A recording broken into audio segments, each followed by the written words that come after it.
तो ये नाले सुनाते हैं, तो वास्तव में होना चाहिए गीता।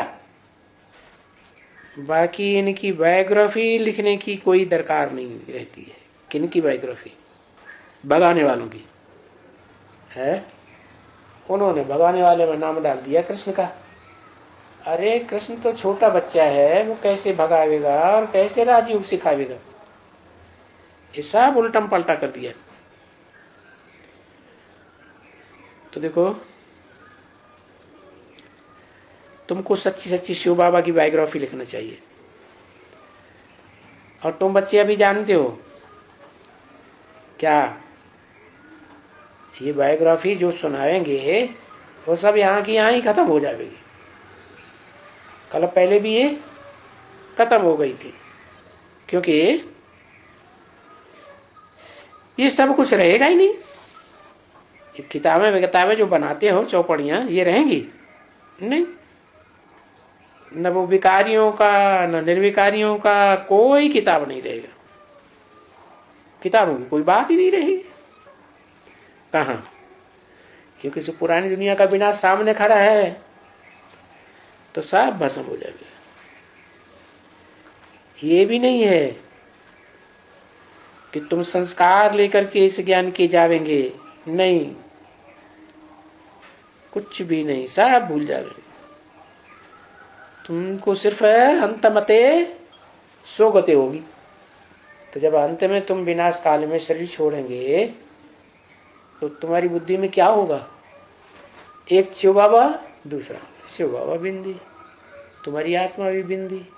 तो बस बिंदु की याद में शरीर छोड़ेंगे तो बिंदु आत्मा बनकर के जन्म लेंगे। जन्म तो शरीर से ही लेंगे, लेकिन बिंदु याद आता रहेगा। आत्मिक स्टेज रहेगी। तो तुम इस ज्ञान के संस्कार विस्तार के नहीं ले जाएंगे। इस ज्ञान का जो सार है क्या?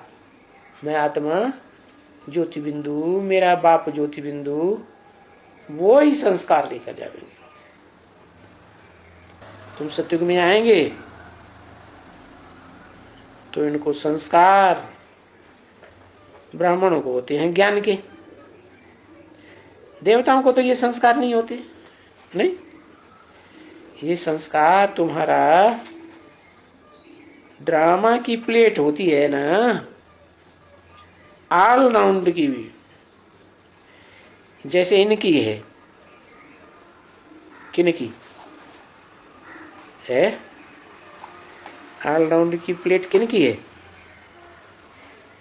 इनकी क्यों कहा, इसकी क्यों नहीं कहा है? वही दोनों आत्माओं की।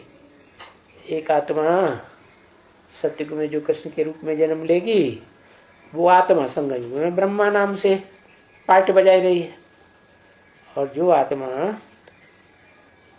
राम के रूप में त्रेता में पार्ट बजाएगी और संगम युग में भी स्वर्ग की स्थापना करती है, तो राम वाली आत्मा ही फिर शंकर का पार्ट बजाती है। तो तीन मूर्तियां हैं ना, जिनके द्वारा स्थापना पालना विनाश का कार्य चलता है। तो मुख्य तो दो ही है ना, एक ब्रह्मा और शंकर। बाकी विष्णु तो कोई चार हाथ का होता ही नहीं है। ऐसे चार सिर वाला कोई ब्रह्मा भी नहीं होता है, जैसे 10 सिर वाला कोई रावण नहीं होता है। लेकिन ये समझने की बात है कि ये मिलकर के काम करते हैं, तो इनके सिर मिलाए के एक कर दिया। ये अंत समय की बात है। बस चक्कर करके इंड हो गई, फिर रखो तो फिर फिरती है। वो प्लेट होती है ना, उस समय डैग होता था रिकॉर्डर का, उसमें प्लेट रखते थे। प्लेट रखी और सारा गीत बज गया, जो कुछ भी है भरा हुआ सब बज गया, निकाल लिया। फिर रखी, फिर वही बजेगा। तो ऐसे ही तुम्हारी आत्मा में 5000 वर्ष का रिकॉर्ड भरा हुआ है। कोई की आत्मा में कम रिकॉर्ड है, कोई की आत्मा में ज्यादा है। 5000 वर्ष का रिकॉर्ड, इससे जास्ती रिकॉर्ड होता नहीं कोई का। कोई के कम जन्म, कोई के ज्यादा जन्म। तो अभी जब वहां जाएंगे तो ये सब का रिकॉर्ड खलास। जो यहाँ शूटिंग हो गई वही पक्का हो जाएगा। रिकॉर्डिंग हो गई तो हो गई, वही नाली शुरू हो जाएगी, क्योंकि पीछे तो प्रारब्ध है ना, पीछे वो तो मिट गई, वापस चली गई। वो जो नॉलेज सुनी वो उसमें चली गई। ये ड्रामा में जैसे इसमें रिकॉर्ड में भरा होता है, ऐसे ये रिकॉर्ड करने की बात है। ऐसे तुम्हारी भी वो वहां स्टॉप भी हो जाती है, बंद भी हो जाती है, फिर नए सिरे तुम्हारी ये प्रारब्ध चलती है। वैसे ही फिर नए सिरे सबकी प्रारब्ध चलेगी। जैसे नए सिरे पार्ट बजाते हैं, तैसे फिर से बजाएंगे। और एक एक मनुष्य अपनी अलग अलग पार्ट बजाएगा, एक की एक्टिविटी न मिले दूसरे से। देखो ये कितनी बड़ी नॉलेज है।